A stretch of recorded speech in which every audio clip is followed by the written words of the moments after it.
New Ventures is a nonprofit organization in Troup County, Georgia that serves persons with disabilities and other barriers to employment through job training and job placement. Founded in 1971 specifically for persons with disabilities, the organization has grown and expanded over the past 50 years to serve individuals with other barriers such as homelessness, lack of education, criminal history, and lack of work experience.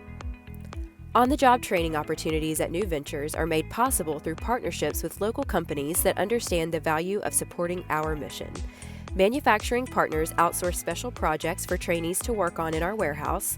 Local businesses hire our landscape and janitorial crews to take care of their building maintenance. And through all of that, they are supporting workforce development and providing opportunities for persons with barriers to employment. During this brief virtual tour, we will highlight some of the different kinds of job training and community partnerships we have to provide a better understanding of what we do. So our first stop on the virtual tour today is our sewing department. Approximately 8 years ago, we started sewing different things that we didn't really know what we were doing, to be honest, but Interface had reached out to us to start sewing pre-consumer waste bags. They wanted us to do something with that material. We were able to develop and start sewing apparel bags, and they have kind of grown. This is one of the tote bags. So if you go to a trade show that Interface is putting on, this is what you'll get instead of a plastic bag or a canvas bag. Now it'll actually be made out of Interface carpet. We developed a way to put a backing on it so that it didn't unwind or unspool. As soon as the coronavirus started in March, we made the decision that we would immediately switch over and start sewing masks. And it's been amazing what we've done, but we've had a lot of help from different individuals that found out we were doing. They've been donating material, they've been donating elastic, and the ladies here in our sewing department took that on because they really felt like they were truly making a difference in people's lives and helping to flatten the curve. We've done well over 1,000 masks. They have been given to Wellstar Medical, they've gone to Harmony House, the Bobby Dodd Institute in Atlanta, Georgia, Troup County School System. But we have some very talented people. Susan Bailey is one of our sewers here.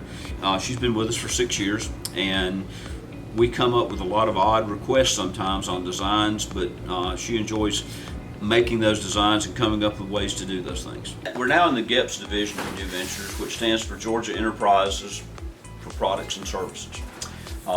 In the state of Georgia, agencies like New Ventures that work with disabled citizens, there's a law on the books in the state of Georgia that says any or certain products that are on government set aside that the state of Georgia is going to buy is mandated that it be bought from agencies like New Ventures. Products that we sell are first aid kits. We sell janitorial pads that spin on the floor to clean floors. Duracell batteries because of our alliance with Duracell in the locality here. And then also we sell Gojo products, hand soap, hand sanitizer, Purell hand sanitizer. So you can imagine how busy we have been over the last 3 months. I think during the first 2 or 3 weeks of the COVID-19 crisis, we sold 2 truckloads of hand sanitizer that went to Georgia Emergency Management Association and then also to the Department of Corrections. 2 ladies here in the back, Jeanette Turner and Amy Steele, run this area along with a guy named Andrew Barrett, who some of you may know. And Andrew calls on all the state agencies, and these ladies take care of making sure orders are fulfilled. So in our business services division of New Ventures, we have janitorial crews and we have lawn care crews. As you can imagine right now, our janitorial crews have been extremely busy. We have about 37 properties that we look after, and a lot of those are requiring us now to come in and sanitize. The 2 people I'm with, Daryl Yarborough and Kelly Caldwell, are instrumental in making sure that those crews are doing all the things that they need to do to keep people safe. We have one plant that we're cleaning for. We take a crew in every other weekend, or a different crew in every other weekend, and they are sanitizing everything in the plant. Now it's about a 750,000 square foot building, so it's a lot to sanitize. But they have been very instrumental in making sure all those things are happening. We have acquired new equipment that electrostatically charges disinfectant that gets onto everything in a room, which is going to cut down our labor a little bit on some stuff and make us do it a little bit more efficiently. But we're so excited about all the work that we've had, and the community has been so supportive of janitorial, and mainly all the janitorial people that are working, and there's I think 37 total that are doing that. They all feel like they are really making a difference in our community and in the industry that we work with and keeping people safe. So 5 years ago, New Ventures was very blessed and fortunate to be able to acquire the building that's behind me. It's Lucan Industrial Drive. It's this former Signal Knitting Mills building. It's 131,000 square feet and sits on 30 acres of land adjacent to the industrial park. It gives us the opportunity to have sustainable growth for the next 50 years of our existence here, and it gives us plenty of room to do things and expand our operations. So here in the Lucan Industrial Drive building, the former Signal Knitting Mills, we have several opportunities to do stuff here. This building has afforded us the opportunity to enhance what we do and partner with several strategic partners, two of which that we're standing right around that now is Milliken and Interface. We sold Cove Base for both those organizations, and then area rugs for Milliken. Some of the other opportunities that we have here at this building is recycling corrugated. We started working with the City of LaGrange several years ago, and then that has branched out to work with a lot of industry that gives us corrugated. Troup County gives us all the corrugated that comes from the convenience centers.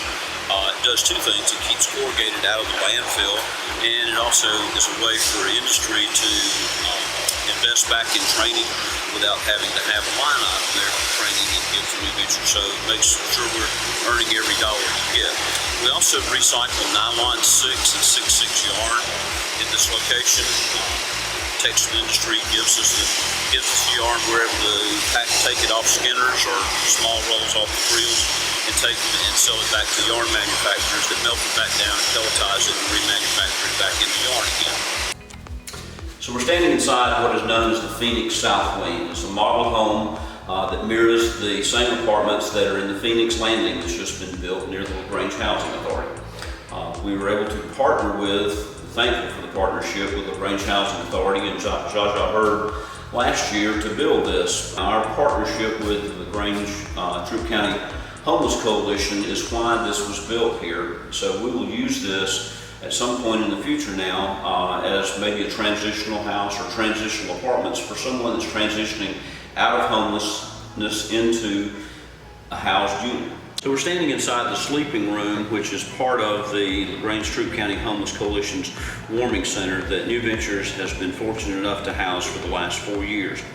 The warming center was made possible through grants with the Callaway Foundation, LaGrange Housing Authority, Troup County Homeless Coalition, and the City of LaGrange, and Troup County Board of Commissioners, and through some private donations. But New Ventures was able to utilize some space here in this building that we were not using at the time. So it was refurbished with all those people, and now at any given time we'll have 15 to 30 people here when the temperature drops below 37 degrees in the wintertime, and they're able to come in, get a warm bed, a hot shower, a hot meal, and be able to get out of the situation that they're in. And we've been able to work with those individuals to get them not only housed but employed in the community as well.